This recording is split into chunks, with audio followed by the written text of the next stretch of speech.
One thing I love about Arizona is the beauty. I've loved it since the first day that I came to Arizona in 1998. In fact, I drove from Arkansas along the I-40 through Flagstaff to get to Phoenix. I've loved it ever since.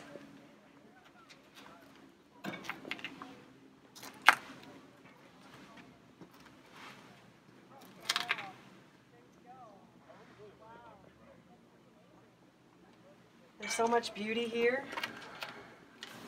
that you could travel every day in Arizona and see something new. And since we've been on the campaign trail, that's just about what we've done. We've enjoyed going around, seeing the beautiful scenery, and meeting the beautiful people. Talking about the things that matter, the things that we have in common, the things that will make us stronger as a state, as a country, as a people. Things like healthcare for all. Every industrialized country in the world has figured out how to do it. You cannot say that the United States, one of the richest countries, one of the countries with the most diversity and the most creative ideas, can't figure out a system to cover everybody in this country with healthcare. When we spend more on healthcare than any other country in the world, yes, we can do it. The money's there as long as we want to do it, and we do. Because if we don't, our neighbors, our family, our friends are going to die. Education. People before us in the United States invested in education. That's how we got where we are today. That's how we became one of the first countries in the world. Number one, where everybody else wanted to come and get their education, where everybody else wanted to come and get jobs. We got here because we invested in education. Now we're deliberately defunding it.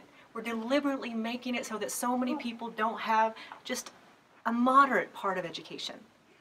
This has to change. Every country in the world that has not educated their population has failed. And if we don't educate our population, if we don't do that investment once again, our children will suffer. Religion and state, it has got to be separate. It is fine to be religious. It's fine not to be religious, but it's not okay for the government to define your relationship with God. And every attack on the women's sexual freedom and every attack on the LGBTQ community is a result of people trying to force their religion on us. Nobody's religion should be forced on the society. It should never come from the government. And net neutrality. I've been talking about this since April 2017 when I announced. Corporations, relationships with corporations should never define what our internet, our freedom of accessing information should look like. We have got to make sure that we have access to information, that even the poorest neighborhoods can afford to have internet, because internet is truly freedom. It is how we get our information now. It is how we talk on the phone. It's how we call 911. These things matter. And these are the things that we have in common. These are the things that bring us together and say, no, we can solve these problems. If we would stop trying to pander to tiny groups, if we would stop trying to puff up our party and look like we're in power and we have power, the people are what matters. Making our country work for every single person in this country, that's what matters. And that's what every single person in this country should want. We cannot prosper alone. We're a community.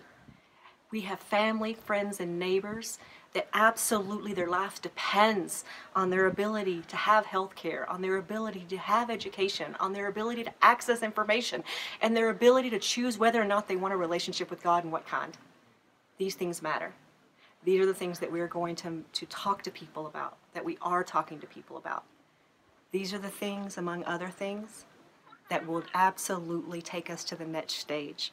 And we've got to get to the next stage, because not being the #1 country in the world, not even being in the top 10, is not part of the future that we want for our country.